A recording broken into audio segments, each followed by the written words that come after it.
के लिए KMO के अंदर आप बेसिकली ये जो आपका होता है EFA होता है एक्सप्लोरेटरी फैक्टर एनालिसिस, उसके अंदर आप KMO की वैल्यू को चेक करते हैं।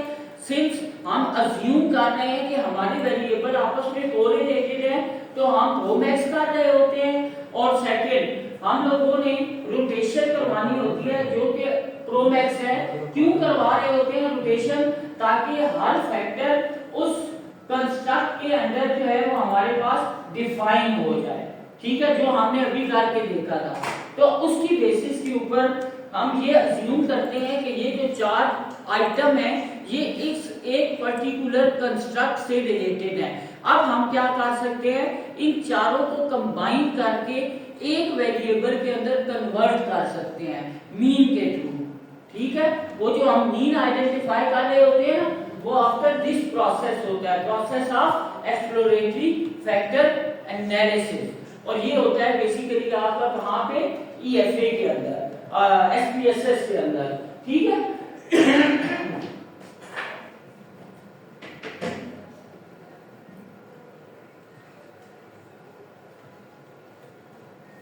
Then key consideration for choosing rotation, orthogonal rotation to produce a simpler structure where variable load strongly on one factor। ये जो मैंने अभी आपको शो करवाया कि एक ही फैक्टर के अंदर वेरिएबल जो है वो लोड हो रहे थे, एंड वीक ऑन अदर, जो वीक थे वो किसी और जगह पे जा रहे थे तो हमने उनको निकाल दिया है, ठीक है। और second oblique rotation reflect most realistic scenario where variable may load on multiple interrelated factors। जो इंटररिलेटेड फैक्टर्स होते हैं वो उनके अंदर भी लोड हो रहे होते हैं, वहां से भी आपने हटाना होता है। हमें ये पता है कि ये चार आइटम लीडरशिप से रिलेटेड है, ये कहीं और जाके लोड होंगे तो इसका मतलब है कि जो सिस्टम है डेटा के थ्रू ये इंटरप्रेट कर रहा है कि ये वेरिएबल भी इससे रिलेटेड है, ये आइटम भी इससे रिलेटेड है, जो कि उसके साथ इंटररिलेटेड है ही नहीं। तो उस चीज को हम क्या कर रहे होते हैं, ओवरकम कर रहे होते हैं। तो उनकी बेसिस के ऊपर हम ये EFA जो है वो रन कर रहे होते हैं। एग्जांपल हमने अभी की है। फिर उसके बाद हमारे पास जब हम EFA कर लेते हैं ना, देन उसको हम कंफर्म करते हैं थ्रू कंफर्मेटरी फैक्टर एनालिसिस, जो कि होता है, ये तो हमने सारा काम किया है SPSS के अंदर, ठीक है। वो होता है एमॉस के अंदर। एमॉस एक सॉफ्टवेयर है और उसके अंदर ये सारे का सारा जो है वो आपका CFA रन हो रहा होता है, जिसके अंदर आप क्या करते हैं, हम तो SPSS के अंदर रहते हुए ना मैन्युअली कंप्यूट करते हैं, वेरिएबल को कन्वर्ट करते हैं, मीन निकालते हैं। पिछली दफा हमने निकाला था कि मीन कैसे निकाला जाता है, ठीक है। हम वो चार को जो कर रहे थे, मीन इनटू एक वेरिएबल का वो आइटम का दिया और उसके बाद कॉमा, दूसरा फिर तीसरा फिर चौथा, चार आइटम के बाद हमने ओके किया, उसने एक वेरिएबल में कन्वर्ट कर दिया।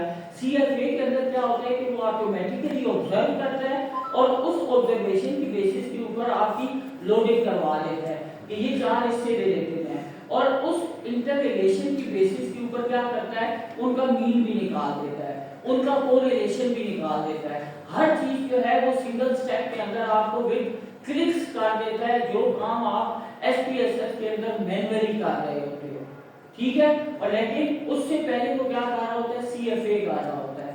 EFA हम SPSS के अंदर करते हैं, CFA हम कहां पे कर रहे होते हैं, एमॉस के अंदर कर रहे होते हैं, ठीक है।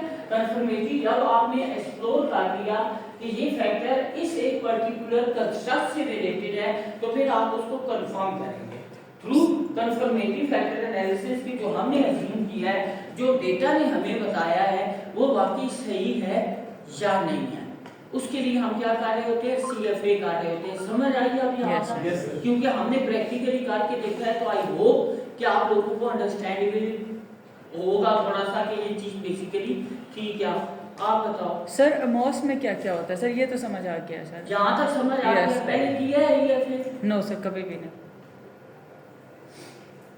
एमॉस के अंदर ऐसे होगा कि एमॉस के अंदर मोस्ट ऑफ द टाइम हमारे पास प्लगइन्स होते हैं। सर क्या होते हैं सर? प्लगइन्स। यस।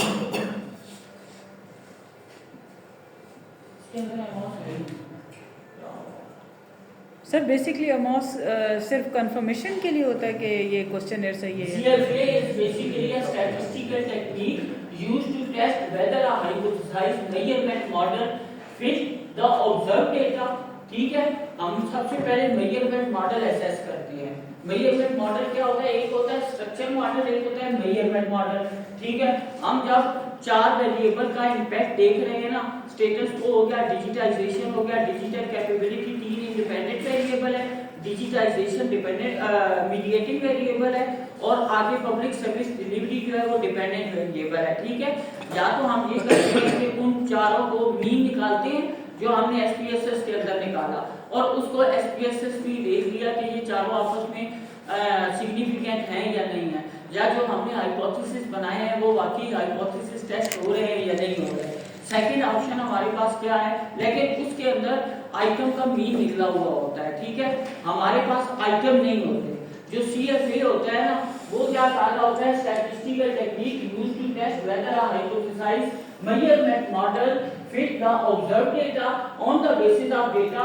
वो क्या कहा होता है कि आइटम को भी ले रहा होता है, उन आइटम की बेसिस के ऊपर वो वेरिएबल देखता है। ठीक है, वेरिएबल बनाता है और उन वेरिएबल का इंपैक्ट चेक करता है अगले वेरिएबल के आइटम के साथ भी और जो कंस्ट्रक्ट होता है उसके साथ भी। इसका मतलब है कि ये ज्यादा ऑथेंटिक अप्रोच है। मोस्ट ऑफ द टाइम इसको ज्यादा ऑथेंटिकेट किया जाता है, और ये होता किस तरीके से है? सर आप कह रहे हैं एक स्ट्रक्चरल मॉडल होता है और एक measurement model. Measurement model. Sir दोनों में क्या फर्क होते हैं? वो मैं बताता हूँ, काट के दिखाता हूँ।